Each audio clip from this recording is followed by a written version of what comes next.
Pinagtatrabaho ako bilang katulong sa sarili kong bahay habang nilulustay ni Rico at ng kanyang pamilya ang perang pinaghirapan ko hanggang sa natuklasan ko ang kanilang planong nakawin ang huling sentimo ko. Lihim kong binili ang bawat utang nila gamit ang isang dummy company. At ngayon, ako na ang may-ari ng lupang kinatatayuan nila. Kapag inilabas ko na ang warrant of eviction sa gitna ng kanilang marangyang piging, saan pupulutin ang mga linta na nagnakaw sa reynang nagpakain sa kanila? Ang malakas na tawanan mula sa mga bisita ay tila isang musikang hindi abot sa pandinig ni Elara. Nakatayo sa gilid ng marangyang sala, hawak ang isang silver tray na puno ng mga basyo ng wine glass. Pakiramdam niya ay isa siyang estranghero sa sarili niyang pamamahay. Ang suot niyang simpleng navy blue dress ay tila sumisigaw ng kaibahan sa gitna ng mga kumikinang na alahas at mamahaling kasuotan ng mga amiga ni Corazon, ang kanyang biyenan. Elara, Hija, tawag ni Corazon. Ang boses ay matamis, ngunit may bahid ng bakal na utos. Pakidala mo pa nga rito yung caviar, tila nabitin si Senyora Dominguez. Isang pilit na ngiti ang isinukli ni Elara. Opo, Mama. Habang naglalakad siya pabalik sa kusina, narinig niya ang bulungan ng mga bisita. Napakaswerte ni Corazon sa manugang niya. Masipag at hindi maluho, sabi ng isa. Ngunit sa tenga ni Elara, ang papuri ay parang insulto. Hindi siya manugang sa paningin nila, kundi isang dekalidad na katulong na nagkataong asawa ng anak ng may-ari ng bahay. Ang gabing iyon ay para sa ika-60 kaarawan ni Corazon Valencia, isang selebrasyon na si Elara ang nagplano, nag-asikaso at nagbayad gamit ang sarili niyang pera. Ngunit habang pinagmamasdan niya ang kanyang biyena na tumatawa at nakikipagkwentuhan at ang kanyang hipag na si Katrina na abala sa pag-post ng mga selfie, wala siyang naramdamang saya. Tanging pagod at isang lumalalim na kalungkutan. Nang sa wakas ay umalis na ang huling bisita, bumagsak si Elara sa isang silya sa kusina. Ang sakit ng kanyang mga paa ay walang-wala kumpara sa bigat ng kanyang dibdib. Pumasok si Rico, ang kanyang asawa, na may ngiti sa labi. Galing mo talaga, mahal, sabi nito, sabay halik sa kanyang noo. The party was a success. Mama is so happy. Hindi sumagot si Elara. Anong saysay ng tagumpay kung pakiramdam niya ay talunan siya? Maya-maya pa, pumasok si Corazon sa kusina. Kasunod si Katrina. Ang matamis na ngiti sa mukha ng matanda kanina ay napalitan na ng isang seryosong ekspresyon. Umupo ito sa tapat ni Elara. Maganda ang party, Elara. Nagustuhan ko. Panimula ni Corazon. At dahil sa sobrang saya ko, naisip kong bigyan ng reward ang sarili ko. At si Katrina, napakunot ang noo ni Elara. Ano po yun, Mama? Katrina has been dreaming of a European tour. Diretsong sabi ni Corazon na para bang sinasabi lang nito ang presyo ng isda sa palengke. Paris, Rome at syempre Switzerland. I think it's a perfect graduation gift for her. And since you're so generous, I know you won't mind booking her flights and hotels. First class, of course. Napatanga si Elara. Ang hinihingi nito ay hindi basta-basta. Aabutin niyo ng milyon-milyong piso. Tumingin siya kay Rico, naghahanap ng tulong ng kahit anong kakampi. Ngunit ang asawa niya ay umiwas ng tingin, tila biglang naging abala sa pag-aayos ng kanyang mamahaling relos. Mama, medyo malaki po yata ang gagastusin doon, mahinang sabi ni Elara. Malaki? Tumaas ang kilay ni Katrina. Ang boses ay puno ng pang-iinsulto. Ate, you're a world-renowned art restorer. Barya lang yan sa'yo. Don't be so selfish. Hindi sa pagiging madamot, Katrina. Ano pa ba ang itatawag doon? Putol ni Corazon. Ang boses ay nanlalamig na. Isang munting hiling para sa pamilya. Ipagdadamot mo? Matapos naming tanggapin ka sa pamilyang ito, utang na loob mo yan, Elara. Natahimik si Elara. Ang salitang utang na loob ay tumusok sa kanyang puso na parang punyal. Tumingin siyang muli kay Rico. Rico, sabihin mo sa kanila. Nag-angat ng tingin si Rico, ngunit hindi sa kanya, kundi sa ina nito. Mahal, pakinggan na lang natin si Mama. She just wants what's best for the family. Sa mga salitang yon, gumuho ang mundo ni Elara. Ang pamilya. Laging ang pamilya. Ngunit kailanman, hindi niya naramdamang parte siya nito. Siya lang ang tagapondo. Ang bangkong walang hanggan ng laman. Walang imik siyang tumayo at naglakad paakyat sa kanilang kwarto. Ang bawat hakbang ay tila may bigat na 1 tonelada. Pagpasok niya sa silid, agad niyang nakita ang kanilang wedding portrait na nakasabit sa dingding. 2 taon na ang nakalipas, ngunit parang ibang tao na ang nakangiti sa larawan. Ang babaeng puno ng pangarap at pag-ibig ay napalitan na ng isang aninong pagod sa pagtitiis. Umupo siya sa harap ng kanyang laptop. Ang mga daliri ay nanginginig. Bubuksan na niya sana ang website ng bangko para i-transfer ang perang katumbas ng isang bahay at lupa para sa kapritsyo ng kanyang hipag. Isang malalim na buntong hininga ang pinakawalan niya. Ito na ba ang buhay niya? Ang magtrabaho para sa luho ng iba?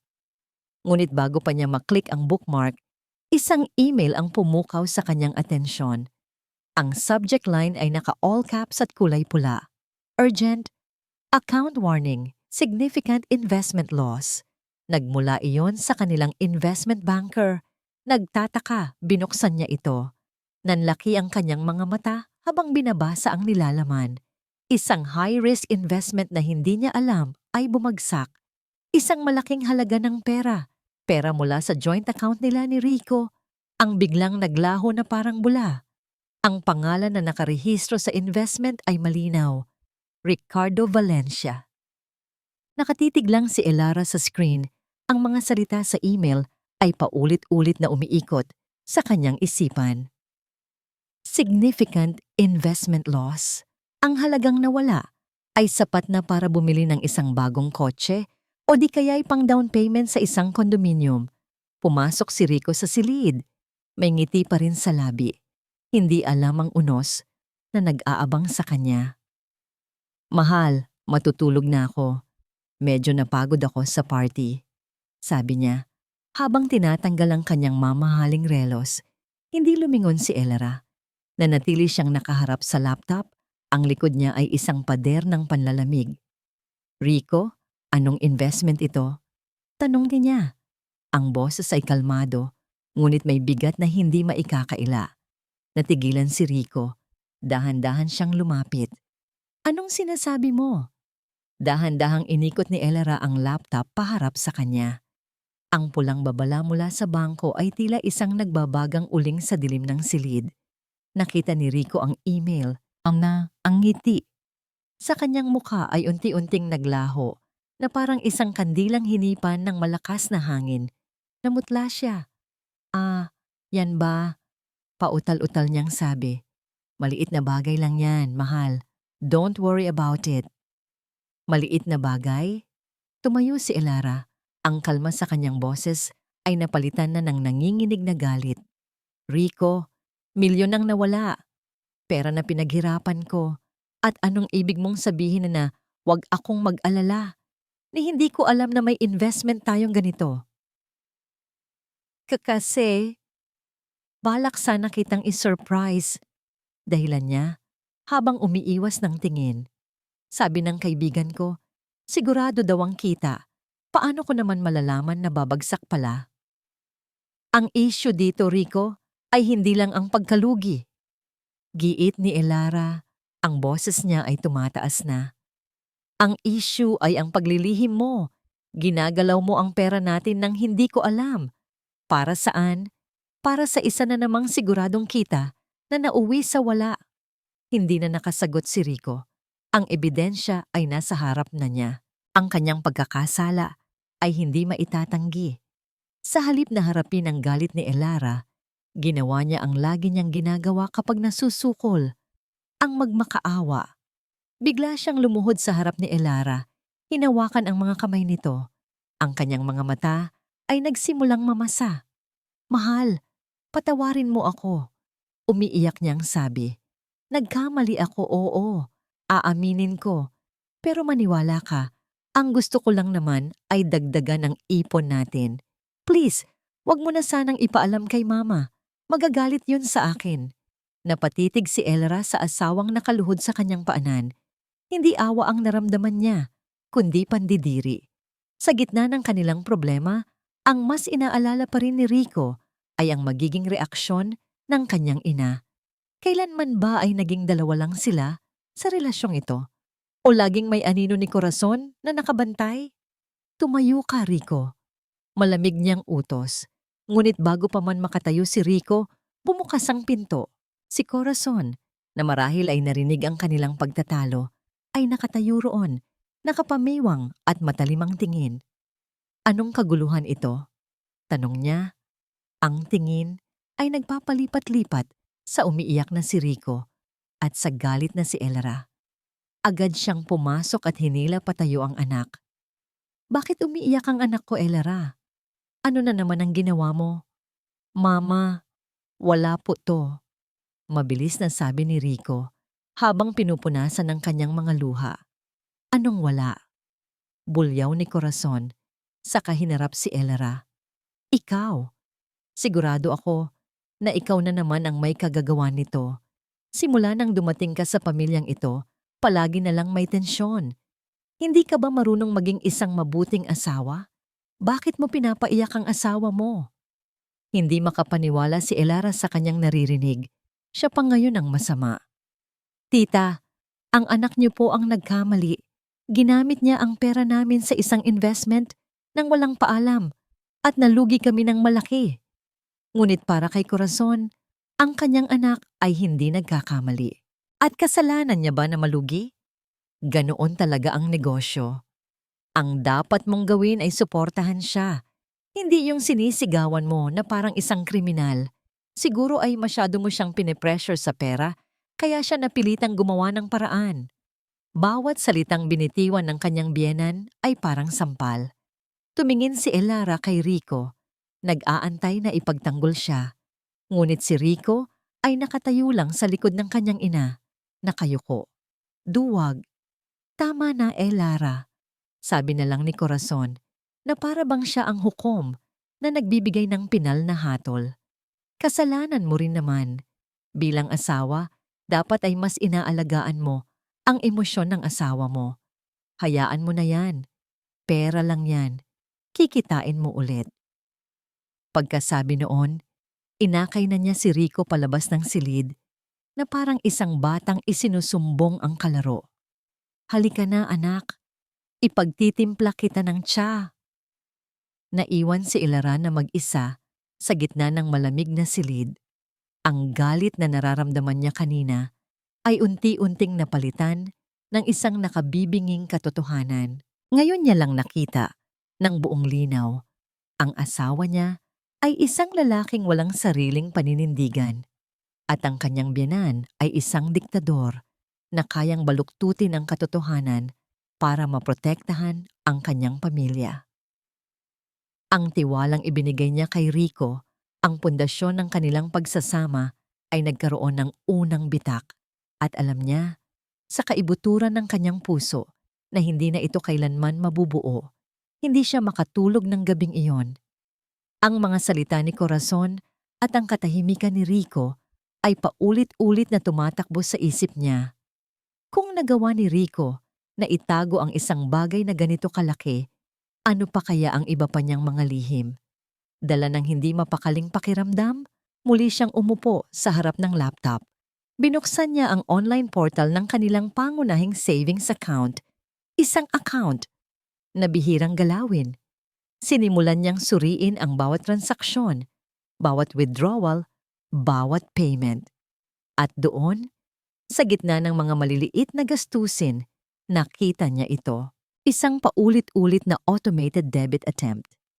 Ang pangalan ng merchant ay pamilyar, Makati Prime Housing Loans. At sa tabi ng bawat transaksyon ay may dalawang salitang nagpatigil sa kanyang paghinga. Payment failed. Account overdue. 3 buwan na sunod-sunod, 3 buwan na palpak na pagbabayad, ang bahay na sinabi ni Rico na mana niya at wala ng utang, ang kastilyong pinagsisilbihan niya ay ilang hakbang na lang pala mula sa pagiging pag-aari ng bangko. Ang mga salitang account overdue ay tila apoy na pumapaso sa mga mata ni Elara. Ang bigat sa kanyang dibdib ay mas matindi pa sa naramdaman niya kanina. Hindi na ito simpleng galit o pagkadismaya. Ito ay isang paggising, isang marahas at masakit na pagmulat sa katotohanang ang buong pagsasama nila ni Rico. Ang buong pundasyon ng pamilyang pinasok niya ay itinayo sa isang malaking kasinungalingan. Kinabukasan, kumilos si Elara na parang walang nangyari.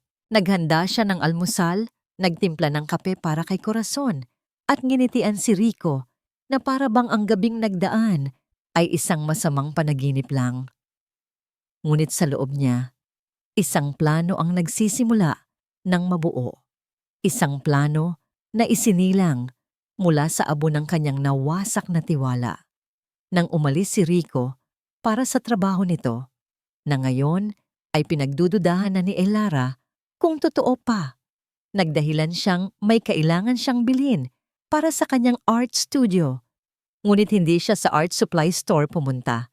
Dumiretso siya sa main branch ng bangko kung saan nakasangla ang kanilang bahay.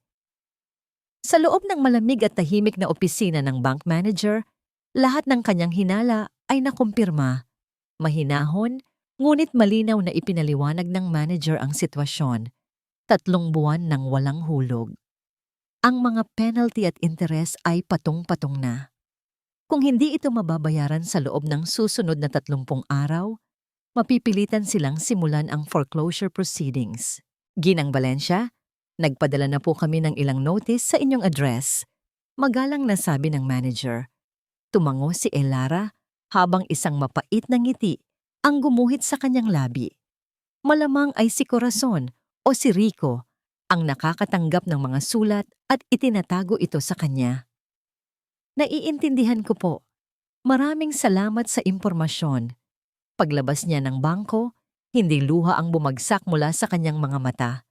Sa halip, isang kakaibang kapayapaan ang kanyang naramdaman. Ang kapayapaan ng isang taong wala nang mawawala pa. Ang pag-ibig niya para kay Rico, ang respeto niya para sa pamilya nito. Lahat ay natupok na ng mga kasinungalingan. Giit na giit sa kanyang alaala ang araw na una siyang dinala ni Rico sa malaking bahay sa Makati. This is ours, mahal, buong pagmamalaking sabi ni Rico noon habang yakap-yakap siya mula sa likod. Pamana sa akin ni Lolo, walang utang, walang sakit ng ulo. Dito natin bubuuin ang pangarap natin. Ang pangarap na yon ay isa palang bangungot. Dumiretso si Elara sa kanyang studio, ang tanging lugar sa bahay na yon na maituturing niyang sa kanya. Napapaligiran ng amoy ng pintura at turpentine, umupo siya sa harap ng isang hindi pa tapos na canvas. Dito, sa gitna ng kanyang sining, sa gitna ng kanyang totoong pagkatao, naramdaman niya ang buong bigat ng kanyang sitwasyon. Siya ay nakakulong sa isang relasyon, sa isang pamilya, at sa isang bahay na itinayo sa panloloko. Binuksan niya ang kanyang laptop, hindi para magtrabaho, kundi para lang tumitig sa blankong screen. Para siyang isang ibon na nakalimutan ng lumipad. At sa gitna ng kanyang desperasyon, isang notification ang lumitaw sa kanyang email. Ang sender, Galleria d'Arte Rossi, Firenze. Ang puso ni Elara ay biglang kumabog ng malakas. Ito ang gallery sa Florence, Italy, na nag-alok sa kanya ng posisyon bilang head restorer 2 taon na ang nakalipas. Isang pangarap na trabaho na tinanggihan niya dahil pinili niyang magpakasal kay Rico at manirahan sa Pilipinas. Nag-aalangan, binuksan niya ang email. Hindi ito isang lumang mensahe. Bago ito. Ang email ay mula mismo kay Senior Rossi, ang may-ari ng gallery. Nakasaad doon na ang posisyong inalok sa kanya noon ay muling nabakante.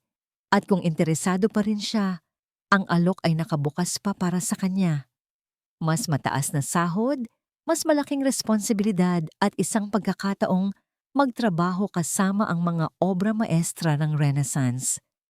Habang binabasa ni Elera ang bawat salita, isang bagay ang nagsimulang bumalik sa kanya. Pag-asa. Ang email na ito ay hindi lang isang alok na trabaho. Ito ay isang lubid, isang hagdan, isang daan palabas sa kulungang matagal na niyang tinitiis. Muli niyang tiningnan ang paligid ng kanyang studio at pagkatapos ay ang bintana na nakatanaw sa malaking bahay. Hindi na niya ito nakikita bilang isang tahanan. Ito ay isang entablado para sa isang masakit na dula. Isang magandang hawla. At ngayon, ang pinto ng hawla ay bumukas. Walang pag-aalinlangan, binuksan ni Elara ang reply window. Ang kanyang mga daliri ay mabilis na nag-type sa keyboard. Bawat letra ay isang hakbang palayo sa kanyang miserableng buhay. Dear Senor Rossi, thank you for remembering me. I formally accept your generous offer. Pagka-click niya ng send, isang mabigat na hininga ang kanyang pinakawalan. Ngunit kasabay ng paglaya ay isang ideya ang biglang pumasok sa kanyang isipan. Isang ideya na matapang, mapanganib, at napakatalino. Bakit siya tatakas lang kung pwede naman siyang lumaban? Bakit siya aalis na talunan kung pwede naman siyang magwagi? Ang problema, ang bahay na may utang ay maaari ring maging solusyon. Ang sandata na gagamitin laban sa kanila. Kinuha niya ang kanyang telepono. Ang kanyang mga kamay ay hindi na nanginginig. Sa halip, ang mga ito ay matatag. Hinanap niya ang numero ng kanyang personal na abogado, isang taong pinagkakatiwalaan niya bago pa man niya makilala si Rico. Nang sumagot ito sa kabilang linya, ang boses ni Elara ay malamig at puno ng determinasyon. Attorney, good morning po. May itatanong lang po sana ako. Panimula niya, ang kanyang mga mata ay nakatitig sa malaking bahay sa labas ng bintana. Posible po bang bilhin ang isang mortgage debt mula sa bangko? Nang hindi nalalaman ng kasalukuyang may-ari, ang mga sumunod na araw ay naging isang maselang pag-arte para kay Elara. Bawat umaga, gumigising siya na may ngiti sa labi, isang maskarang maingat na isinusuot para pagtakpan ang pusong puno ng plano at determinasyon. Naghahanda siya ng almusal, nagtatanong kung masarap ang tulog ni Rico, at tinitiis ang mga utos at pasaring nina Corazon at Katrina. Ngunit sa likod ng mga matang yon na tila maamo, isang matalas na isipan ang abala sa paghabi ng isang komplikadong lihim. Ang kanyang unang hakbang ay ang makipagkita kay Attorney De Leon, ang kanyang abogado. Nagkita sila sa isang maliit at hindi kilalang coffee shop sa may kanto ng Pasay Road, isang lugar na malayo sa mga karaniwang pinupuntahan ng mga Valencia. Sigurado ka ba rito, Elara?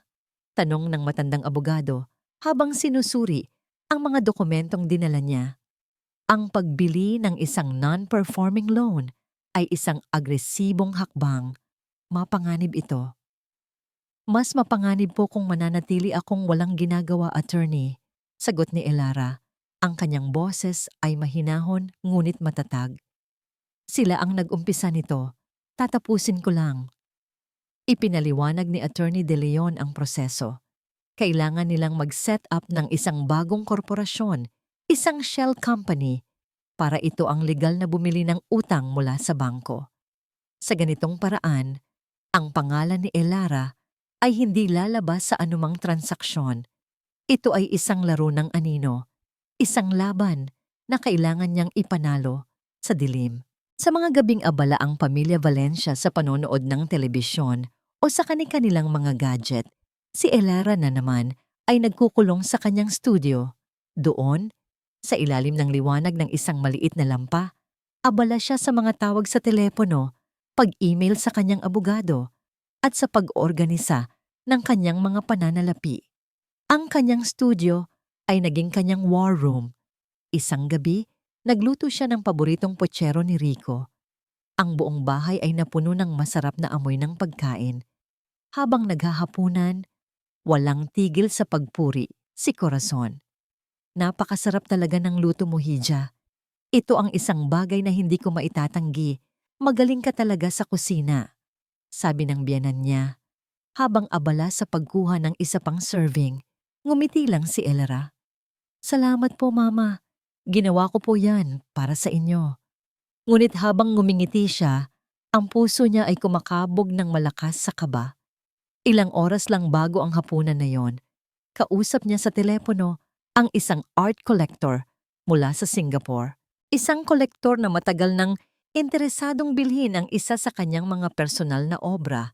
Isang painting na pinamagatan niyang Huling Silahis na ginawa niya noong mga panahong puno pa siya ng pag-asa.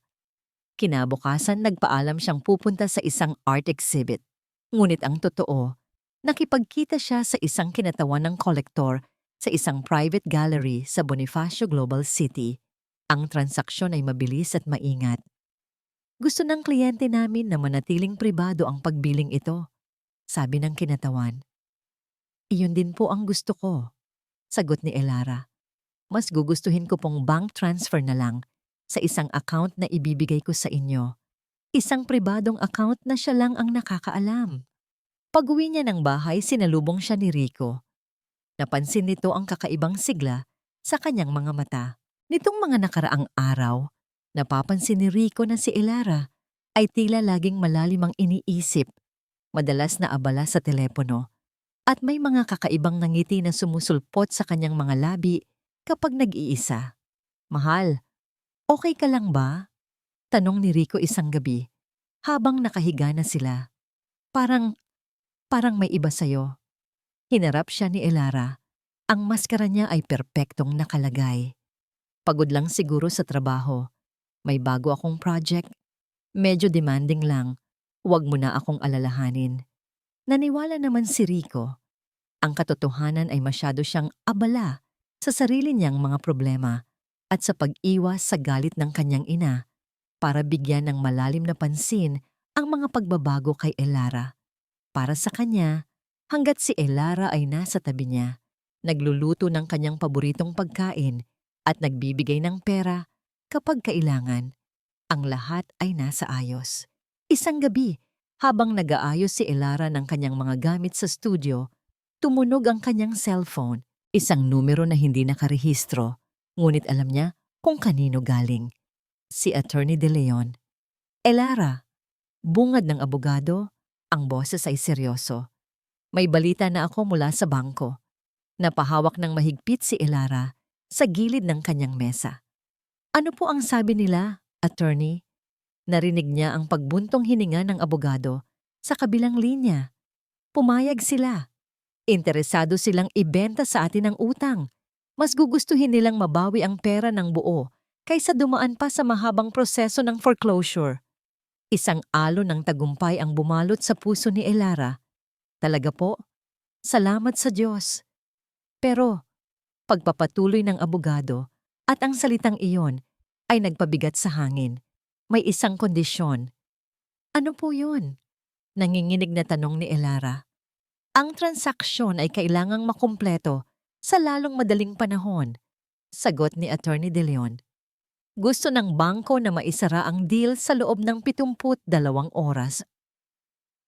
Ang salitang 72 oras ay ananiya manimamimbom tambanda ay si Ray umalingaw-ngaw sa isipan ni Elara na parang isang bombang sasabog. 3 araw. Mayroon lamang siyang 3 araw para isakatuparan ng pinakamalaki at pinakamapanganib na hakbang sa kanyang buhay. Ang mga sumunod na oras ay naging isang karera laban sa orasan. Kinailangan niyang magdahilan na mayroon siyang art emergency sa isang kliyente sa Tagaytay para lamang makalayo sa bahay at malayang makakilos. Ang bawat tawag sa telepono, bawat email na ipinapadala ay ginagawa niya sa loob ng kanyang kotse na nakaparada sa mga lugar na hindi siya makikilala. Ang stress ay halos pisikal na, isang mabigat na kumot na bumabalot sa kanya. Ngunit ang apoy ng determinasyon sa kanyang puso ay mas mainit. May isang saglit na muntik nang masira ang lahat. Tumawag ang bangko at sinabing may kulang na dokumento mula sa shell company na kanilang binuo. Isang tax clearance na aabutin pa ng ilang araw bago makuha. Sandaling nanlamig ang buong katawan ni Elara. Dito na ba magtatapos ang lahat? Gawan mo ng paraan, attorney.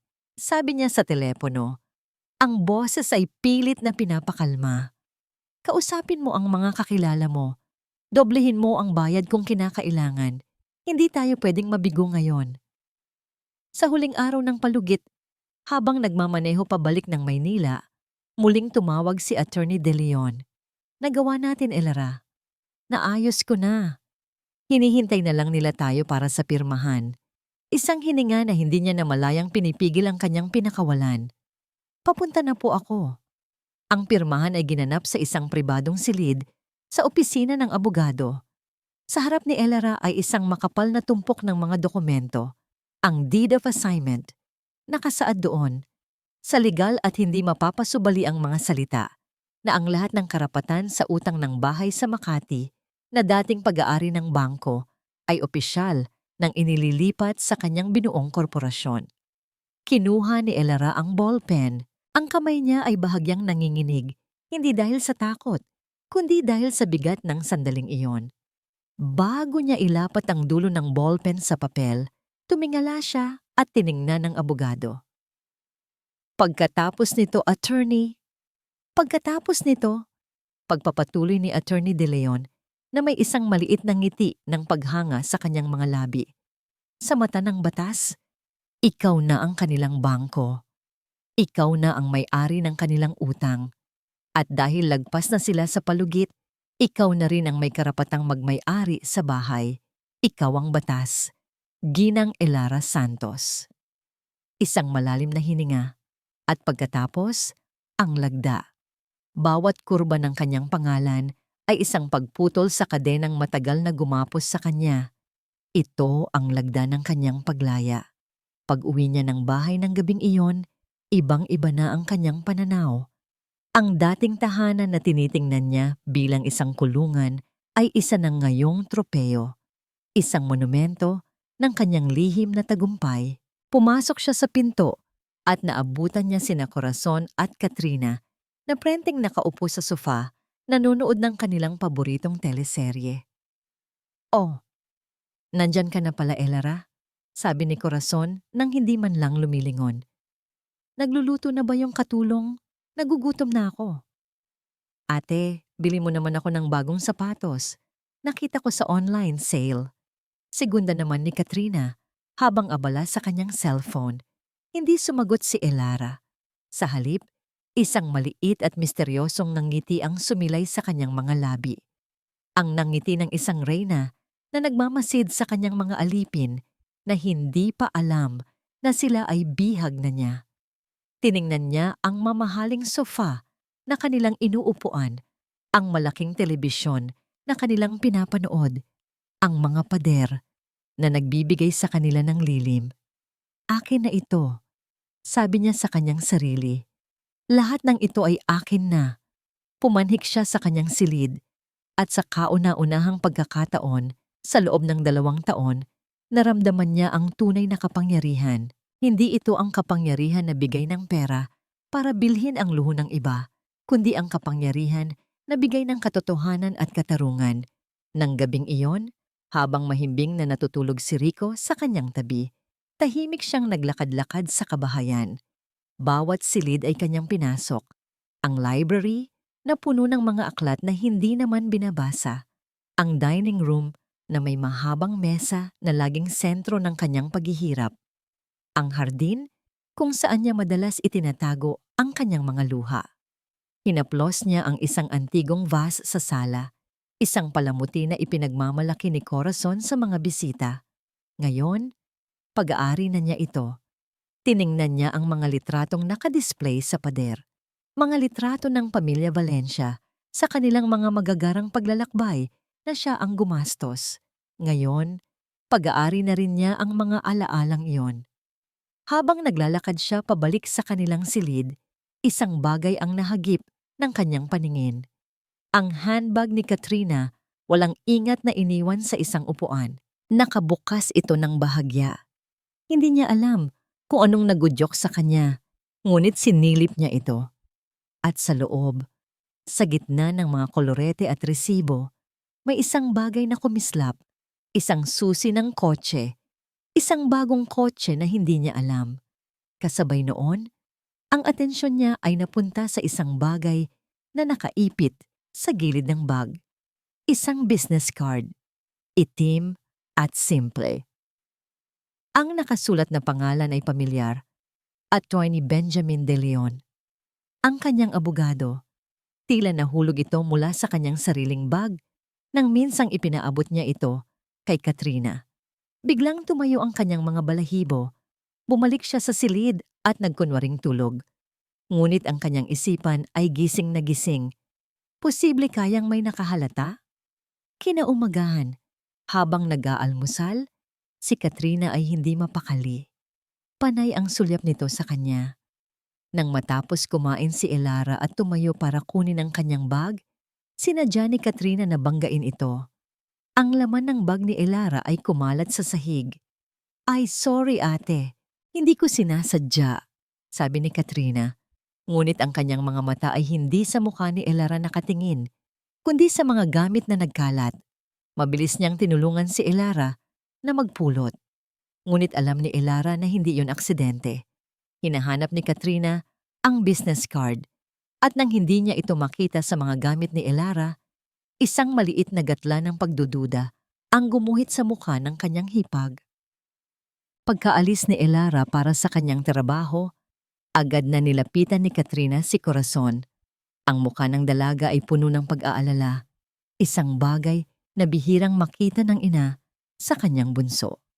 "Mama, may kakaiba kay Ate Elara," bulong ni Katrina, sabay abot ng isang maliit na piraso ng karton.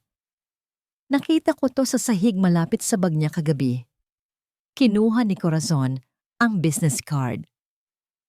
Attorney Benjamin De Leon, Real Estate and Corporate Law. Napakunot ang kanyang noo. Bakit may abogado si Elara? At bakit real estate? "Hindi ko alam, Mama," sagot ni Katrina. "Pero nitong mga nakaraang araw, parang laging may kausap sa telepono yan. Tapos, yung pagbangga ko sa kanya kanina, sinadya ko yon. Hinanap ko ulit yung card, pero wala na. Parang alam niyang may alam ako." Umupo si Corazon sa kanyang paboritong silyon. Ang isip ay nagsimulang magtrabaho. Sa loob ng 60 taon ng kanyang buhay, natutunan niyang magtiwala sa kanyang kutob. At ngayon, ang kanyang kutob ay sumisigaw na mayroong mali. Naalala niya ang mga pagbabago sa manugang. Ang dating Elara na laging nagrereklamo sa mga gastusin ay biglang naging tahimik. Ang dating Elara na laging humihingi ng atensyon mula kay Rico ay tila naging malayo at kontento ng mag-isa. Ang pinakanakakabahala sa lahat ay ang kakaibang kapayapaan sa mga mata nito. Isang kapayapaang hindi angkop sa isang taong pasan-pasan ang problema ng buong pamilya. "Masyado siyang naging masunurin," sabi ni Corazon sa sarili. "Masyadong tahimik, parang may hinihintay." Hindi mapakali si Corazon. Ang business card ay tila isang maliit na piraso ng isang malaking palaisipan na hindi niya maintindihan. Nagpasya siyang siya mismo ang aalam.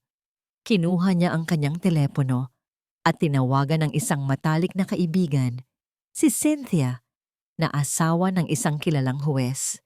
"Cynthia, kumusta ka na?" Bungad niya, ang boses ay pinatamis hanggat maaari. "May ipapakiusap lang sana ako kung hindi ka abala." Ibinigay niya ang pangalan ni Attorney De Leon. "Gusto ko lang sanang malaman kung anong klaseng abogado siya. At kung maaari, kung sino ang mga kliyente niya. Partikular na, kung may kliyente siyang nagngangalang Elara Santos o baka Elara Valencia." Nangako si Cynthia na gagawin ang kanyang makakaya. Habang naghihintay ng tawag, sinubukan ni Corazon na kausapin si Elara. Naghanda siya ng merienda at dinala ito sa studio ng manugang. "Hija, mukhang pagod ka," sabi niya habang inilalapag ang tray ng ensaymada at mainit na tsokolate. Nag-angat ng tingin si Elara mula sa canvas na kanyang ginagawa. Isang matipid na ngiti ang isinukli nito. Okay lang po ako, Mama. Marami lang pong trabaho. Sinubukan ni Corazon na magtanong ng hindi halata. May problema ba sa pera, Hija? Huwag kang mag-alala. Kahit nalugin yung investment ni Rico, makakabawi rin tayo. Basta't nandyan ka. Wala pong problema, Mama. Sagot ni Elara. Ang mga mata ay bumalik na sa kanyang ipinipinta. Everything is under control. Ang mga salitang iyon, everything is under control, ay nagbigay ng kilabot kay Corazon. Parang hindi yun sinabi ng isang manugang sa kanyang biyenan, kundi ng isang general sa kanyang sundalo. Ang tono ay puno ng kasiguraduhan, isang kasiguraduhan na hindi dapat taglayin ni Elara. Nang gabing iyon, tinawagan ni Corazon si Rico sa cellphone nito. Anak, napapansin mo ba ang asawa mo? Tanong din niya. May kakaiba sa kanya. Ano na naman yan, Ma? Sagot ni Rico. Tila naiirita. Kagagaling lang natin sa away tungkol sa pera. Huwag mo nang dagdagan. Mabait naman si Elara. Baka stress lang talaga sa trabaho. Hindi ito simpleng stress, Rico. Gate ni Corazon. Makinig ka sa akin. Ang isang babaeng biglang tumahimik ay mas dapat katakutan kaysa sa isang babaeng laging bumubunganga. May binabalak iyan. Ngunit si Rico, na puno ng sariling pagkakasala, ay ayaw maniwala. Para sa kanya, ang katahimikan ni Elara ay isang biyaya, isang pahinga mula sa mga sermon at pagtatalo. Pinili niyang ipagtanggol ang asawa. Ma, tigilan mo na si Elara. Wala siyang ginagawang masama. Ang pagtatanggol ni Rico sa asawa ay lalo lang nagpatindi sa galit at hinala ni Corazon. Sige, kampihan mo siya. Pero kapag dumating ang araw na lahat tayo ay may kalalagyan, huwag na huwag kang tatakbo sa akin. Sigaw niya bago ibaba ang telepono. Kinabukasan, habang nag-aayos si Corazon ng kanyang mga alahas, muling tumawag ang kaibigan niyang si Cynthia. Corazon, may balita na ako, sabi nito sa kabilang linya. Pero medyo kakaiba. Sabihin mo sa akin. Agad na sagot ni Corazon. Wala akong makitang koneksyon sa pagitan ni Attorney De Leon at ng manugang mo. Malinis ang record. Walang kaso, walang kontrata sa ilalim ng pangalan niya. Paliwanag ni Cynthia. Nakaramdam ng bahagyang ginhawa si Corazon, ngunit agad itong nawala sa sumunod na sinabi ng kaibigan. Pero may isang malaking usapan ngayon sa mundo ng real estate. Patuloy ni Cynthia. Ang boses ay bumaba na parang isang sikreto. Si Attorney De Leon, kakasara lang niya ng isang malaking deal. Isang non-performing loan acquisition. Napakalaki, Corazon. Isang mamahaling property dito sa Makati. Ang sabi-sabi, isang misteryosong korporasyon daw ang bumili. Very discreet transaction. Nabitawan ni Corazon ang hawak niyang kwintas. Ang mga perlas ay gumulong sa sahig, ngunit hindi niya ito pinansin. Ang kanyang isipan ay nag-uugnay ng mga tuldok. Isang abogado sa real estate, isang malaking transaksyon sa Makati, isang manugang na biglang nagbago ng kilos. Hindi maaari. Imposible. Ngunit habang tinitingnan niya ang kanyang refleksyon sa salamin, isang matapang na matriarka na sanay makuha ang lahat ng gusto, isang malamig na takot ang gumapang sa kanyang likuran. Sa unang pagkakataon, naramdaman niyang baka may isang laro na nilalaro sa kanyang pamamahay. At sa larong ito, baka hindi na siya ang reyna. Nasa kamay na ni Elara ang lahat. Ang kanyang plane ticket papuntang Florence ay nakabook na. Ang kanyang visa at iba pang mga dokumento ay nakatago sa isang ligtas na lugar. Ang perang pinagbentahan niya ng kanyang obra ay naghihintay sa isang offshore bank account. Ang kailangan na lang niyang gawin ay ang umalis. Sa loob ng kanyang walk-in closet, Maingat niyang inilagay ang ilang mahahalagang gamit sa isang maliit na maleta. Isang pares ng damit, ang kanyang mga art tools, at isang maliit na album ng mga litrato ng kanyang mga yumaong magulang. Bawat galaw niya ay tahimik at kalkulado na parang isang espiyang naghahanda para sa isang misyon. Isiniksik niya ang maleta sa pinakalikod na bahagi ng aparador, sa likod ng mga damit na hindi na niya isinusuot. Ito na ang kanyang huling gabi sa bahay na yon. Ang huling gabi ng pagpapanggap. Bumaba siya para ihanda ang hapunan. Ang bawat kilos niya sa kusina ay may kasamang halo-halong emosyon. Kalungkutan para sa pag-ibig na inakala niyang totoo at pananabik para sa isang bagong buhay na naghihintay sa kanya. Habang hinihiwa niya ang mga gulay, hindi niya maiwasang maalala ang mga unang buwan ng kanyang pagsasama kay Rico. Ang mga tawanan sa kusinang yon, ang mga pangarap na kanilang pinagsaluhan. Ngayon, ang mga alaala ay parang multo na lang. Ang hapunan ay naging isang tahimik na kaganapan. Ang tensyon sa pagitan ni Corazon at Rico ay ramdam na ramdam sa hangin, resulta ng kanilang pag-uusap sa telepono kagabi. Si Katrina naman ay abala sa kanyang cellphone, walang pakialam sa mundo. Si Elara ay kumain ng dahan-dahan, pinagmamasdan ang bawat isa sa kanila. Itinatatak niya sa kanyang isipan ang kanilang mga mukha. Ang mapagmataas na mukha ni Corazon, ang duwag na mukha ni Rico, at ang walang malay na mukha ni Katrina. Ito na ang huling pagkakataon na makikita niya sila bilang isang pamilya. Pagkatapos ng hapunan, umakyat si Elara sa kanyang studio. Kinuha niya ang isang piraso ng mamahaling stationery paper at isang fountain pen. Oras na para isulat ang kanyang pamamaalam. Ngunit habang nakatitig siya sa blangkong papel, napagtanto niyang wala na siyang gustong sabihin. Ang lahat ng paliwanag, lahat ng hinanakit, ay wala ng saysay. Sa huli, isang maikling liham lang ang kanyang isinulat para kay Rico. Hindi ito isang sulat ng pagmamahal o pagpapatawad. Ito ay isang simpleng pagpapaalam. Rico, paalam. Elara. Ipinasok niya ang sulat sa isang sobre at tinupi ito.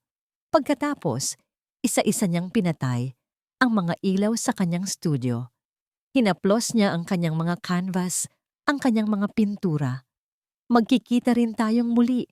Bulong niya sa mga ito. Tahimik siyang lumabas at naglakad patungo sa silid ni Rico. Ang plano niya ay iwan ang sulat sa ibabaw ng kanyang unan. Ngunit sa kanyang paglalakad sa pasilyo, naramdaman niya ang isang biglaang pagnanais na libutin ng kabahayan.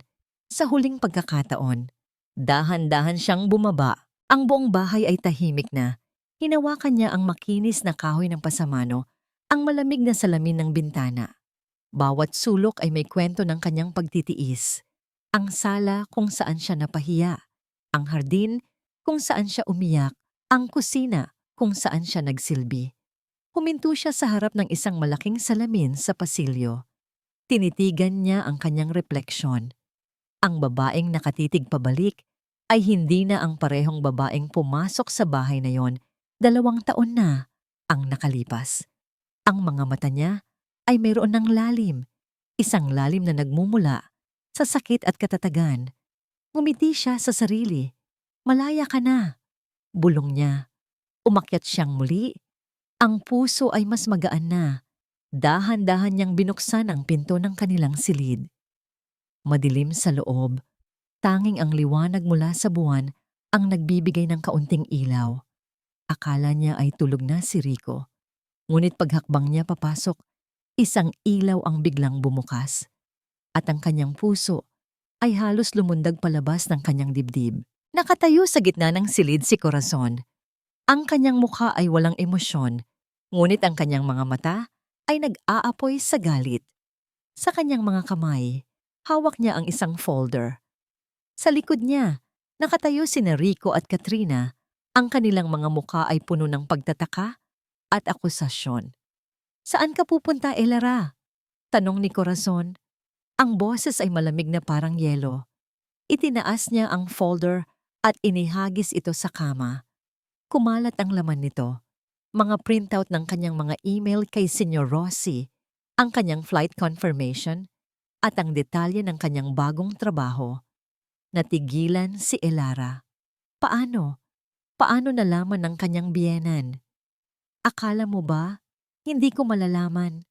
Pagpapatuloy ni Corazon habang dahan-dahang lumalapit sa kanya. May mga mata at tainga ako sa lahat ng lugar. Akala mo, matatakasan mo kami?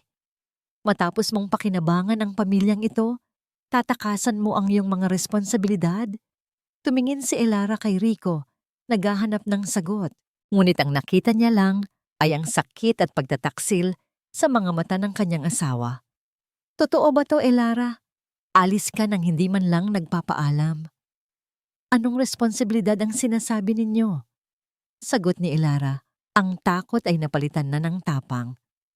Ang responsibilidad na sustentuhan ang mga luho ninyo, ang responsibilidad na bayaran ang mga utang na itinatago ninyo sa akin? Sa puntong yon parang may sumapi kay Katrina. Ang kapal ng mukha mo. Ingrata! Sigaw nito at akmang susugurin si Elara. Ngunit pinigilan ito ni Corazon. Hindi pa tayo tapos, sabi ng matanda. Lumapit ito sa bag ni Elara na nakasabit sa isang silya. Kinuha niya ito, binuksan, at kinuha ang kanyang pasaporte. Hindi ka aalis, sabi ni Corazon. Habang iwinawagayway ang pasaporte sa harap niya, hindi ka makakaalis sa bahay na ito. Dito ka lang. Mananatili kang asawa ng anak ko at manugang ko. Tumingin si Elara kay Corazon, sa nanggagalaiting si Katrina at sa nalilitong si Rico. Pakiramdam niya ay napapaligiran siya ng mga kaaway. Ang kanyang plano, ang kanyang kalayaan, ay tila naglaho na parang bula. Ngunit habang tinitingnan niya ang nag-aapoy na mga mata ni Corazon, isang kakaibang nangiti ang sumilay sa kanyang mga labi. Isang ngiti na hindi maintindihan ng mga taong kaharap niya. Isang ngiti na puno ng lihim. Isang ngiti na nagsasabing, hindi niyo alam kung sino talaga ang kalaban ninyo. Ang kakaibang nangiti ni Elara ay lalong nagpaalab sa galit ni Corazon. Para sa kanya, iyon ay isang insulto, isang paghamak sa kanyang kapangyarihan bilang matriarka ng pamilya. Anong nanginingiti-ngiti mo dyan? Sigaw ni Corazon. Tingin mo ba nakakatuwa ito? Na nahuli kita sa akto ng iyong pagtataksil? Hindi ko kayo tinataksil. Kalmadong sagot ni Elara. Ang kanyang boses ay walang bahid ng takot. Inililigtas ko ang aking sarili. Inililigtas? Humalakhak si Katrina ng mapakla. O baka naman may bago ka ng lalaki sa Italy ha ate? Kaya ba gusto mo nang umalis? Dahil pinagsawaan mo na si kuya? Hinarap ni Elara ang hipag. Ang kanyang mga mata ay nanlilisik. Huwag mo akong itulad sa'yo, Katrina. Ang patutsadang iyon ay tumama ng husto. Namula ang mukha ni Katrina sa galit. Ngunit bago pa man siya makasagot, si Corazon na ang muling nagsalita. Tama na yan. Utos niya.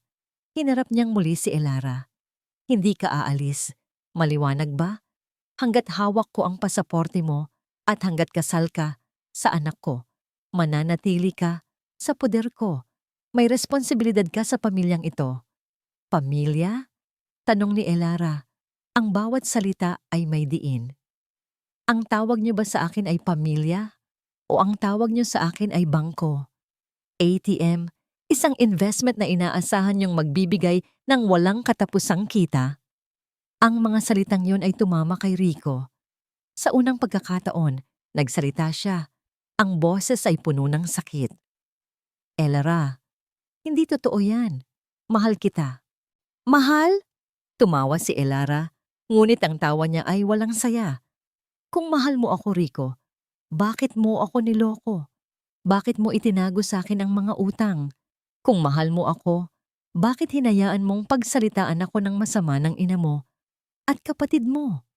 Kung mahal mo ako, bakit hindi mo ako kayang ipaglaban? Hindi nakasagot si Rico. Ang bawat tanong ni Elara ay isang punyal na tumutusok sa kanyang duwag na puso. Huwag mong isumbat ang mga ibinibigay mo, Elara, sigaw ni Corazon. Utang na loob mo ang lahat ng ito. Sino ka ba bago mo makilala ang anak ko? Isa ka lang simpleng pintor. Binigyan ka namin ng pangalan, ng marangyang buhay. Binigyan niyo ako ng pangalan? Ang apelyidong Valencia? Giit ni Elara. Ang apelyidong matagal nang nababalot sa utang bago pa man ako dumating. Ang marangyang buhay na ako naman ang nagbabayad? Huwag ninyo akong baliktarin, tita. Alam ko na ang lahat. Natigilan si Corazon. Ang pagbanggit ni Elara sa mga utang ay nagpatunay na mas malalim pa ang alam nito kaysa sa kanyang inaakala. Ngunit hindi siya magpapatalo. Ginamit niya ang kanyang huling alas. Hindi ka pa rin aalis, sabi niya. Ang boses ay mas matigas na ngayon. Dahil kung susubukan mong umalis, sisiguraduhin kong hindi ka na makakatapak pa sa alinmang gallery sa buong mundo. Isang tawag ko lang sa mga kaibigan ko sa art community. Sisirain ko ang reputasyon mo. Gagawa ako ng kwento. Sasabihin kong isa kang manloloko, isang manggagamit. Walang maniniwala sa'yo dahil sino ka ba kumpara sa mga Valencia? Ito na ang pinakamasakit na banta. Ang kanyang sining, ang kanyang pangalan, ang kanyang buong pagkatao. Napatingin si Elara kay Rico. Ang kanyang mga mata ay nagmamakaawa sa huling pagkakataon.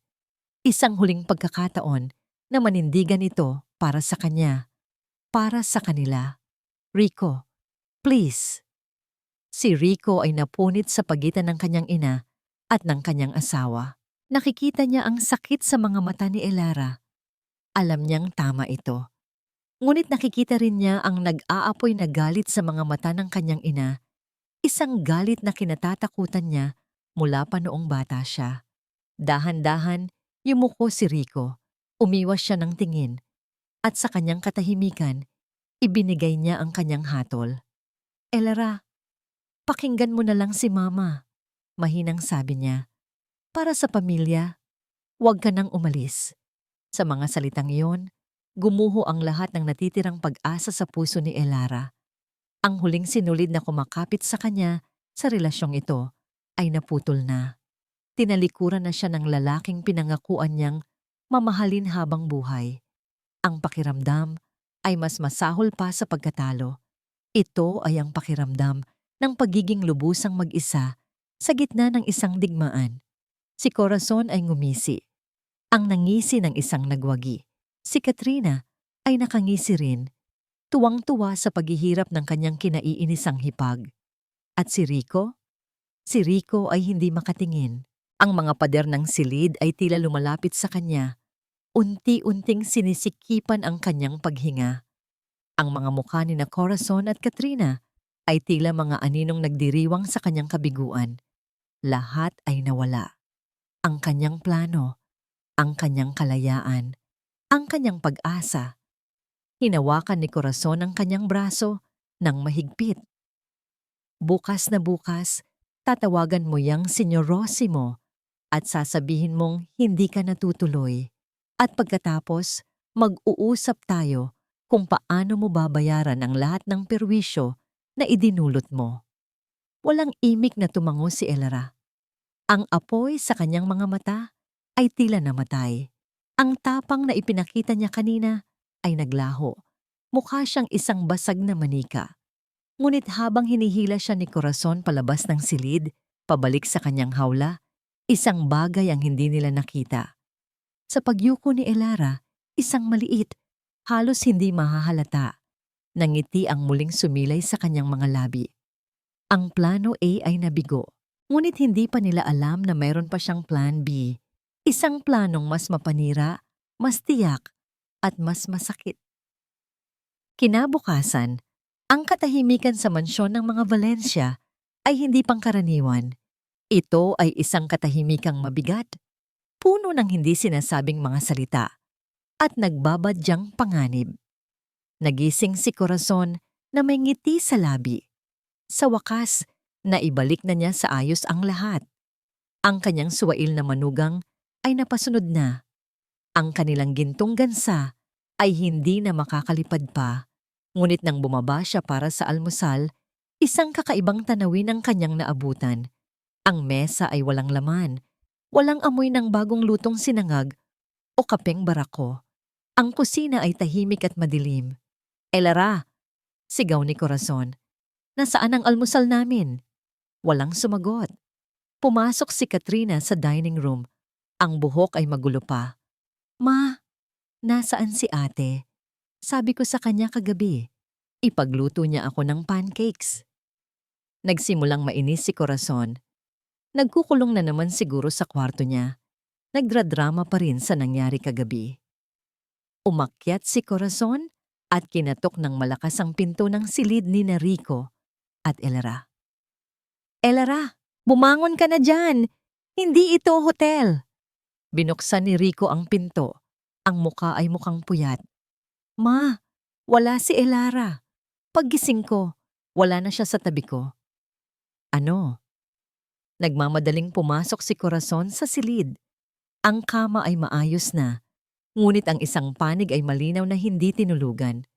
Ang mga gamit ni Elara sa ibabaw ng kanyang vanity table ay wala na. Ang closet ay bahagyang nakabukas at sa loob, ang mga damit ni Elara ay kapansin-pansing nabawasan. "Ang babaeng yon!" Nanggagalaiting sabi ni Corazon. Tumakas talaga siya. Ngunit si Rico ay nakatitig lang sa ibabaw ng kanyang unan. May isang sobreng nakapatong doon. Ang kanyang pangalan ang nakasulat. Nanginginig ang mga kamay na kinuha niya ito at binuksan. Sa loob, isang piraso lang ng papel ang laman. At sa papel, 2 salita lang ang nakasulat. "Paalam." Walang hiya siya. Sigaw ni Corazon nang makita ang sulat. "Huwag kayong mag-alala. Hindi siya makakalayo. Nasa akin ang pasaporte niya. Babalik din yon. Kapag naubos na ang pera niya, babalik siyang gumagapang sa atin." Buong araw, hinintay nila ang pagbabalik ni Elara. Ngunit walang Elarang dumating. Sa halip ang dumating ay ang simula ng kanilang mga problema. Nasa isang mamahaling mall si Katrina. Pinili niya ang isang bag na nagkakahalaga ng ₱250,000. Buong kumpiyansa niyang iniabot ang kanyang supplementary credit card, ang card na konektado sa account ni Elara. "Sorry ma'am," sabi ng sales lady matapos iswipe ang card ng ilang beses. "Declined po."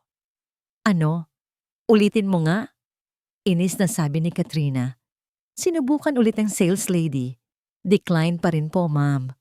Napahiya, tinawagan ni Katrina ang kanyang ina. "Ma, ayaw gumana ng card ko. Anong nangyari?" Kasabay noon, nasa kanyang paboritong restaurant si Corazon kasama ang kanyang mga amiga, buong pagmamalaking ikinukwento ang kanyang tagumpay laban sa manugang. Ngunit ng oras na para magbayad, ang kanyang sariling credit card ay declined din. Nagsimulang magpanik si Corazon. Pag-uwi niya ng bahay, sinubukan niyang tawagan ng bangko. Matapos ang mahabang paghihintay, isang malamig na boses ang sumagot sa kanya. "Ginang Valencia, pasensya na po. Pero lahat po ng account na konektado kay Ginang Elara Santos Valencia, kasama na ang lahat ng supplementary cards, ay isinara na po niya kaninang umaga." "Ano? Paano niya nagawa yon nang walang pirma ko?" "Ang account po ay pangunahing nakapangalan sa kanya, Ginang Valencia. Siya po ang primary account holder. May karapatan po siyang isara ito kahit kailan niya gusto." Nabitawan ni Corazon ang telepono. Ang gintong gripo ay biglang natuyo. Ang walang hanggang daloy ng pera ay biglang tumigil. Gabi na nang magsimula ang tunay na takot. Habang nag-uusap sila sa sala kung ano ang kanilang gagawin, biglang namatay ang lahat ng ilaw. Nagkaroon ng sandaling katahimikan na sinundan ng sigaw ni Katrina. "Brownout na naman ba?" Ngunit hindi brownout. May kumatok sa kanilang pinto. Isang lalaking nakauniforme mula sa Meralco. "Magandang gabi po," sabi ng lalaki. "Pasensya na po sa abala. Narito po kami para sa disconnection notice. Meron po kayong 3 buwan na hindi nababayarang bill. Pinagsarahan ni Corazon ng pinto ang lalaki, ngunit ang katotohanan ay hindi na maitatago. Ang lahat ng bills, kuryente, tubig, internet, cable, lahat ay nakapangalan kay Elara. At lahat ng ito ay naka-auto-debit sa account na isinara na niya. Sa dilim ng kanilang sala, sa liwanag lang ng flashlight mula sa kanilang mga cellphone, nagkatinginan silang tatlo. Ang pagmamataas sa kanilang mga muka ay napalitan na ng pagkalito at unti-unti ng isang gumagapang na takot. "Huwag kayong mag-alala," sabi ni Corazon. Pilit na pinapatatag ang kanyang boses. "Mayroon pa akong mga alahas. Mayroon pa tayong mga ari-arian. At ang bahay na ito ay sa atin. Walang makakakuha nito." Ngunit sa kanyang puso, isang tanong ang nagsimulang bumasag sa kanyang paniniwala. Paano nakalabas ng bansa si Elara nang walang pasaporte? At kung nagawa niya iyon, ano pa ang iba niyang kayang gawin? Ang pagsikat ng araw kinabukasan ay hindi na nagdala ng bagong pag-asa, kundi ng isang mas malinaw na larawan ng kanilang papalapit na kapahamakan. Lumipas ang mga linggo na parang isang masamang panaginip para kay Rico. Ang mansyon, na dati puno ng buhay at karangyaan, ay unti-unting naging isang madilim at malungkot na lugar. Ang unang nawala ay ang kuryente. Sumunod ang tubig, pagkatapos ay ang internet at cable. Ang dating kastilyo nila ay naging isang malaking bilangguan na walang liwanag at walang koneksyon sa labas ng mundo. Ang mga katulong ay isa-isang umalis dahil hindi na nila kayang ibigay ang kanilang mga sahod. Ang hardinero ay hindi na dumating, kaya't ang dating magandang hardin ay nagsimula ng magmukhang gubat. Ang dating malinis na swimming pool ay naging kulay berde at puno ng mga tuyong dahon. Ang kanilang pagkain ay naging delata at instant noodles na niluluto nila sa isang maliit na butane stove. Isang gabi, habang kumakain sila ng sardinas sa ilalim ng liwanag ng kandila, hindi na napigilan ni Rico ang kanyang nararamdaman. "Hindi ko na kaya to," bulong niya. "Manahimik ka, Rico," sagot ng kanyang ina, si Corazon. "Huwag kang umarte na parang ikaw ang pinakanahihirapan dito. Kasalanan mo rin naman kung bakit tayo nagkaganito. Masyado kang naging malambot sa asawa mo." "Ako pa ngayon ang may kasalanan?" ganti ni Rico. Ang boses ay puno ng hinanakit. "Hindi ba't kayo ni Katrina ang walang ginawa, kundi gastusin ang pera niya? Ako pa ba ang may kasalanan kung bakit siya napuno at umalis?" "At ikaw, kuya," sabat ni Katrina na abala sa pag-aalis ng tinik sa kanyang sardinas. "Wala ka ring kwenta. Isa kang duwag. Kung pinigilan mo lang sana si Mama sa mga gusto niya, kung naging tunay ka lang sanang lalaki para kay Ate Elara, edi sana hindi tayo nagkakaganito." Ang mga salita ni Katrina ay tumama ng husto. Tumayo si Rico. Ang galit ay nangingibabaw na sa kanyang pagkatao. "Ako pa talaga ang sinisisi mo? Ikaw na walang ginawa kundi magpasasa sa buhay? Ikaw na ni minsan ay hindi nagtrabaho? Huwag mo akong pagsabihan na parang alam mo ang lahat." Nagsimula silang magsigawan. Ang dating pagmamahala ng mag-ina at magkapatid ay napalitan na ng paninisi at pag-aalipusta. Si Corazon ay sumisigaw, si Katrina ay umiiyak, at si Rico ay napasuntok sa pader sa sobrang frustrasyon. Ito na ang kanilang bagong realidad, isang pamilyang kinakain ng sarili nilang kasakiman. Sa gitna ng kaguluhan, isang bagay ang laging bumabalik sa isip ni Rico. Si Elara. Naaalala niya ang mga ngiti nito, ang mga pag-aalaga, ang walang sawang pag-unawa. Naaalala niya kung paano nito pinuno ng liwanag ang bahay na yon, at naaalala niya kung paano niya ito tinalikuran noong gabing iyon. "Tama si Katrina," bulong niya sa sarili isang gabi habang nakatingin sa madilim na hardin. "Isa akong duwag." Kinabukasan, nagdesisyon si Rico na lunukin ang kanyang pride. Sinubukan niyang maghanap ng trabaho. Nagsuot siya ng kanyang pinakamagandang suit na amoy aparador na at naglakad papunta sa mga opisina ng kanyang mga dating kaibigan. Ngunit ang balita ng kanilang pagbagsak ay mabilis na kumalat sa kanilang sosyal na sirkulo. Ang mga kaibigang dati na nakikipag-inuman sa kanya ay bigla na lang siyang hindi makilala. "Sorry pare, wala kaming opening ngayon," sabi ng isa. "Mahirap ang buhay, Rico. Baka sa ibang kumpanya meron," sabi naman ng isa pa. Umuwi siyang bigo. Ang paa ay masakit sa kalalakad at ang puso ay puno ng kahihiyan. Doon niya napagtanto na ang buong pagkatao niya, ang kanyang mga kaibigan, ang kanyang reputasyon, ay nakakabit pala sa pera ni Elara. Nang mawala si Elara, nawala na rin ang lahat. Samantala, napilitan si Corazon na ibenta ang kanyang mga alahas. Isa-isa niyang dinala ang mga ito sa isang sanglaan sa Ongpin. Ang dating mapagmataas na si Doña Corazon Valencia ay nakipagtawaran na ngayon na parang isang ordinaryong tindera sa palengke. Bawat piraso ng alahas na kanyang ibinebenta ay katumbas ng isang piraso ng kanyang dignidad na nawawala.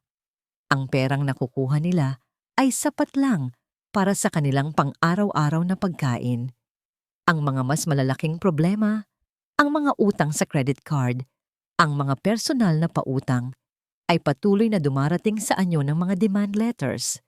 Isang hapon, habang nag-aaway na naman sila kung kaninong alahas ang susunod na ibebenta, isang kartero ang dumating. May dala itong isang makapal at importanteng tingnan na sobrang kulay brown. Walang ganang binuksan ito ni Corazon, ngunit habang binabasa niya ang nilalaman, unti-unting namutla ang kanyang mukha. Ang kanyang mga kamay ay nagsimulang manginig. "Ano yan, ma?" tanong ni Katrina. Hindi sumagot si Corazon. Ibinagsak niya ang sulat sa mesa. Kinuha ito ni Rico. Ang mga salita ay tila nakasulat sa apoy. Notice of eviction. Isang formal na utos mula sa korte. Isang utos na nagsasabing kailangan na nilang lisanin ang bahay sa loob ng 15 araw. Nakatitig silang tatlo sa sulat. Ang huling sandata na kanilang pinanghahawakan, ang huling simbolo ng kanilang dating kadakilaan, ang bahay, ay mawawala na rin sa kanila. Hindi to pwede, bulong ni Corazon. Ito ang bahay natin. Pamana ito sa atin. Ngunit sa ilalim ng notice, may isang pangalan na nakalagay bilang bagong legal na may-ari. Ang pangalan ng korporasyon na bumili ng utang. At sa ilalim ng pangalan ng korporasyon, may pangalan ng kinatawan nito. Ang pangalan ay pamilyar. Attorney Benjamin De Leon, ang abogado ni Elara. Dumating ang araw ng eviction na parang isang executioner. Isang malaking van mula sa sheriff's office ang huminto sa tapat ng kanilang gate, kasama ang 2 security guard at isang lalaking nakabarong. Ang lalaking iyon ay si Attorney Benjamin De Leon at sa likod niya ay isang grupo ng mga kargador, handang hakutin ang anumang matitira. Si Corazon ang unang sumalubong sa kanila. Ang dating elegante at makapangyarihang matriarka ay isa na ngayong gusgusing babae na may galit at desperasyon sa mga mata.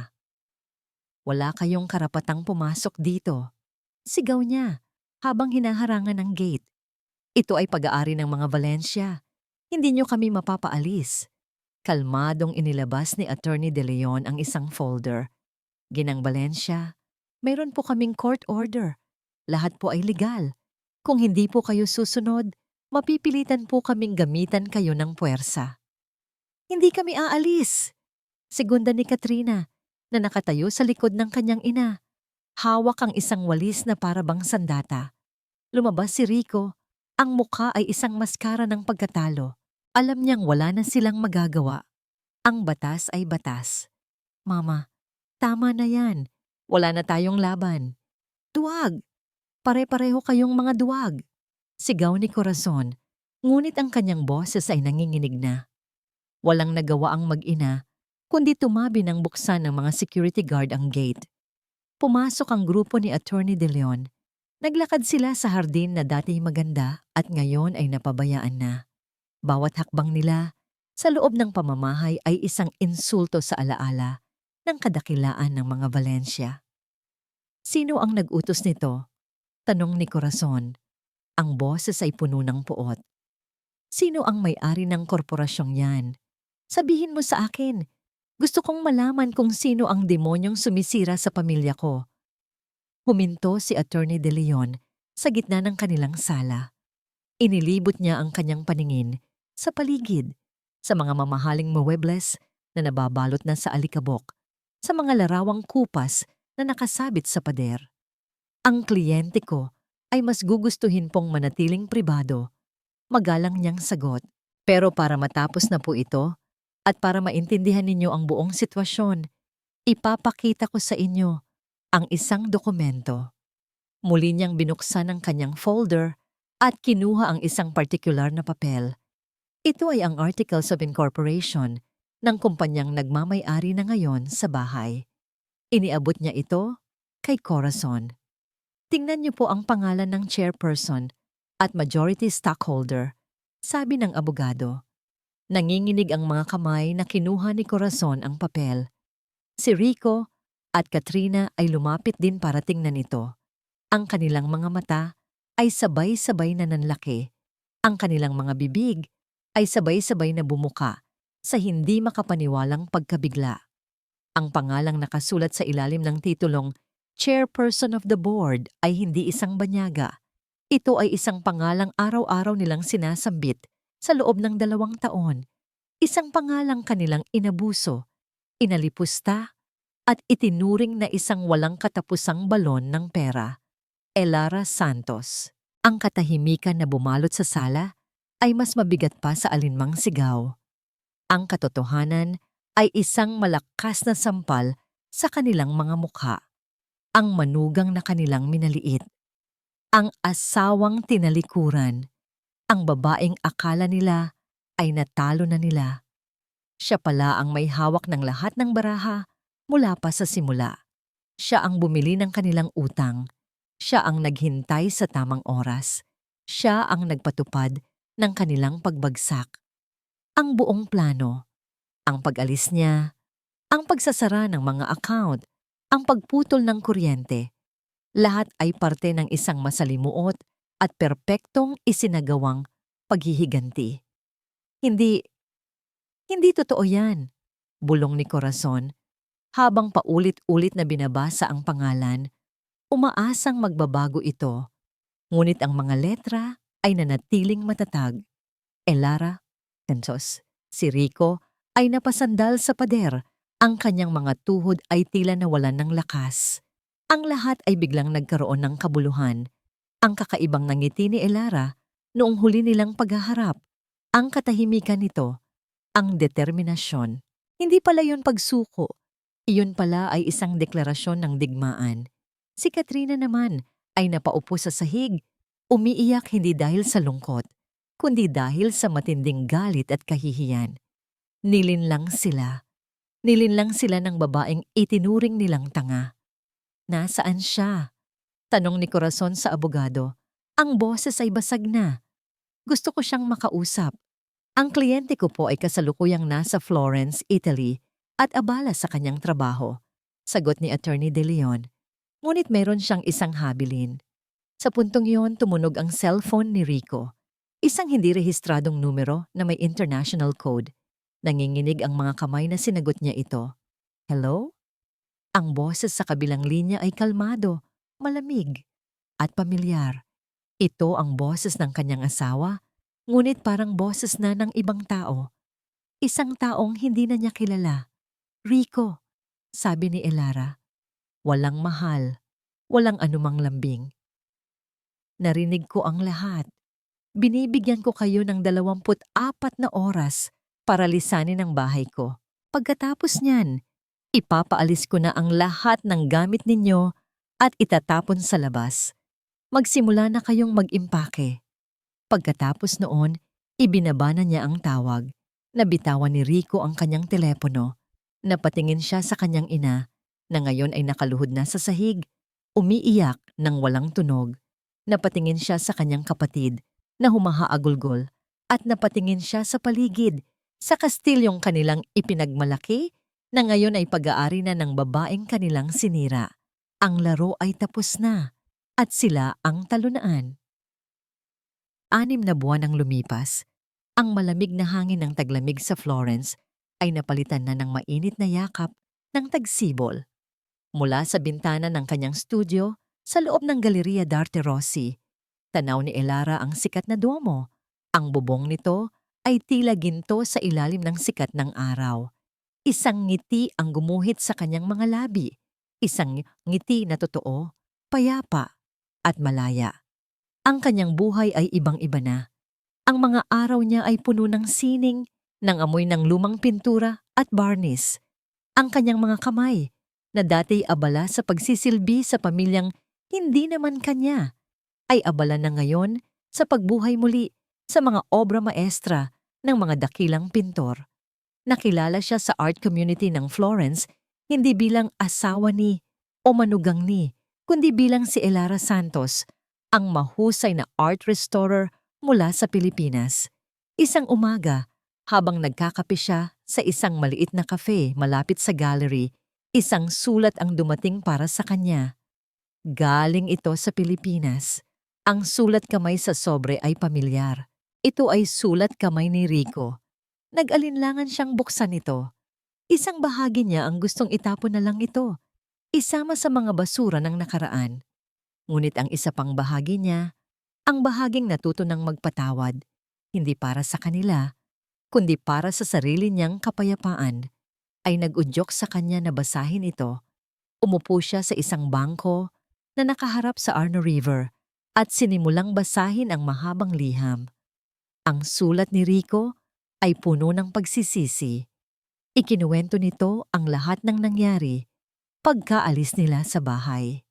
Nakahanap sila ng isang maliit na apartment na inuupahan sa Quezon City, isang lugar na napakalayo sa karangyaan ng Makati. Si Corazon, ang dating palaban at mapagmataas na matriarka, ay naging isang tahimik at malungkuting matanda. Madalas daw itong nakatingin lang sa bintana, tila may hinihintay na hindi na darating. Si Katrina naman, sa kauna-unahang pagkakataon sa kanyang buhay, ay napilitang magtrabaho. Namasukan ito bilang isang sales lady sa isang department store. Ang parehong uri ng taong dati, minamaliit niya. Mahirap daw para sa kapatid niya, ngunit unti-unti raw itong natututo ng halaga ng pera at ng dignidad ng pagtatrabaho. At si Rico, inamin niya ang lahat ng kanyang pagkakamali. Ang kanyang kaduwagan, ang kanyang pagiging sunod-sunuran, ang kanyang pagtataksil sa pag-ibig ni Elara. Humihingi siya ng tawad, hindi para magkabalikan sila, kundi para lang sa sarili niyang konsensya. Isinulat niya na ngayon niya lang napagtanto na ang tunay na kayamanan ay hindi ang pera o ang apelyido, kundi ang isang taong tunay na nagmamahal sa'yo. At ang kayamanang yon ay winasak niya. Nang matapos basahin ni Elara ang sulat, wala siyang naramdamang galit o saya. Tanging isang tahimik na pagtanggap. Tinupi niya ang sulat at inilagay ito sa kanyang bag. Hindi na niya ito kailangang sagutin. Ang kanilang kwento ay tapos na. Tumayo siya at naglakad pabalik sa gallery. Habang naglalakad siya sa mga makasaysayang kalye ng Florence, napatingin siya sa mga ibong malayang lumilipad sa asul na kalangitan. Ganoon na rin ang pakiramdam niya. Pagpasok niya sa kanyang studio, isang katrabaho ang sumalubong sa kanya. Elara, hinahanap ka ni Senyor Rossi. May bago raw tayong proyekto. Isang natuklasang obra ni Botticelli. Isang nginyang ngiti ng pananabik ang sumilay sa kanyang mukha. Isang bagong hamon. Isang bagong simula. Kinuha niya ang kanyang apron at ang kanyang mga gamit. Bago siya magsimula, tumigil siya sa harap ng isang salamin na nakasabit sa dingding ng kanyang studio. Tinitigan niya ang babae sa refleksyon, isang babaeng may mga peklat sa puso. Oo, ngunit isang babaeng buo, isang babaeng natutong hanapin ang kanyang halaga, Hindi sa pagmamahal ng iba, kundi sa kanyang sariling lakas at talento. Isang babaeng lumipad mula sa isang gintong hawla patungo sa malawak na kalangitan ng kalayaan. Ngumiti siya at sa pagkakataong ito, ang ngiti ay para lang sa kanyang sarili. Ang kwento ni Elara ay isang malinaw na paalala na ang kabutihan ay hindi dapat abusuhin at ang talino ay maaaring maging sandata laban sa kasakiman. Sa loob ng mahabang panahon, tinanggap niya ang papel na ipinataw sa kanya. Tagapagsuporta, tagapag-ayos, at tahimik na haligi ng pamilyang hindi kailanman kumilala sa kanyang halaga. Ngunit nang mabunyag ang pagtataksil at plano ng pamilyang Valencia, pinili ni Elara ang dignidad kaysa pagtitiis. Sa isang tahimik ngunit eksaktong hakbang, ibinalik niya ang balanse ng kapangyarihan. Ang mga taong umasa sa kanyang pera ay hinarap ang bunga ng kanilang kasakiman, at ang babaeng minamaliit nila ang siyang nagtakda ng wakas.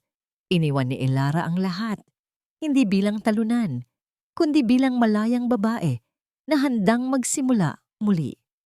Ipinapakita ng kwentong ito na ang masama ay may hangganan, at ang mabuti, kapag piniling ipaglaban ang sarili, ay may gantimpala. Kung ikaw ang nasa sitwasyon ni Elara, pipiliin mo ba ang manahimik o ang bumawi ng may dangal? Kumusta ka ngayon? Sana'y pinipili mo rin ang sarili mo. Salamat sa pakikinig hanggang dulo.